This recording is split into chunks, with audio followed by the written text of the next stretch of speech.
तो पीएम मोदी के प्रधान वैज्ञानिक सलाहकार के विजय राघवन के कार्यालय की तरफ से कोरोना को लेकर एडवाइजरी जारी की गई है। इसमें लोगों के लिए कुछ खास सुझाव हैं, देखिए। संक्रमण रोकिए, महामारी समाप्त करिए।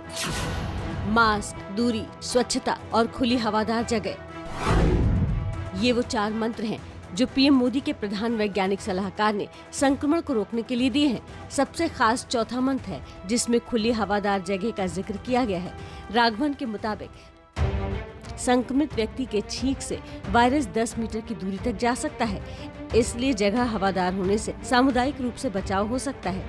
परामर्श में कहा गया है कि जैसे खिड़की खोलने में हवा में गंध कम होती है, वैसे ही वायरस भी कम हो सकता है। परामर्श के मुताबिक हवा के आने जाने और एग्जॉस्ट पंखों का उपयोग करना भी फायदेमंद होगा।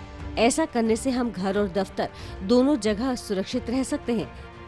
के विजय राघवन ने कुछ दिन पहले ही कहा था कि तीसरी लहर आकर ही रहेगी और इसे रोका नहीं जा सकता। हालांकि बाद में उन्होंने कहा था कि सावधान रहें, वो तीसरी लहर को रोक सकते हैं। देखिए, कोरोना संक्रमण को लेकर बात हो रही तो ये जान लीजिए कि इसकी तीसरी लहर बच्चों के लिए ज्यादा खतरनाक बताई जा रही है, जिसको लेकर राष्ट्रीय बाल संरक्षण आयोग भी अब एक्टिव हो गया।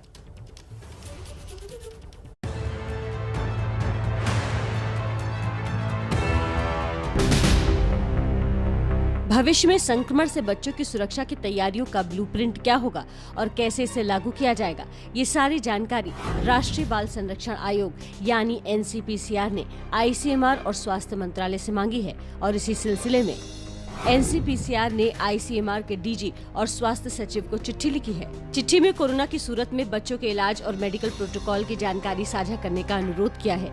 केंद्रीय स्वास्थ्य सचिव राजेश भूषण को लिखे पत्र में आग्रह किया है कि बच्चों के लिए आपात परिवहन सेवा के बारे में जरूरी दिशा निर्देश जारी किए जाए। राज्यों के स्वास्थ्य विभाग के प्रमुख सचिवों को लिखे एक अन्य पत्र में कहा गया है कि कोरोना से संबंधित डेटा मुहैया कराने के मकसद से नोडल अधिकारी की तैनाती की जाए। हमने देखा पिछले दिनों कि पीएम केयर्स के माध्यम से भारत सरकार ने वेंटिलेटर्स भेजे, पर अनेकों राज्य सरकारें उनको इंस्टॉल नहीं कर पाई। कम से कम बच्चों के साथ इस तरीके की समस्या ना आए, इसलिए हम ये प्रिपरेशन कर रहे हैं। NCPCR की चिंता भी वाजिब है, क्योंकि दूसरी लहर में ही छोटे बच्चे संक्रमण का शिकार होने लगे हैं। उत्तराखंड में दूसरी लहर में 5000 बच्चे अब तक कोरोना से संक्रमित हो चुके हैं। मई महीने की शुरुआत में 15 दिनों में 1700 बच्चे कोरोना संक्रमित हुए। कर्नाटक में संक्रमित बच्चों की संख्या भी कई हजारों में है और 1 से 16 मई के बीच सिर्फ बेंगलुरु में 19,000 बच्चे संक्रमण की चपेट में आ चुके हैं। ये आंकड़े चिंता बढ़ाने वाले हैं और इसलिए जरूरी है कि हर माता पिता अभी से सावधान हो जाएं।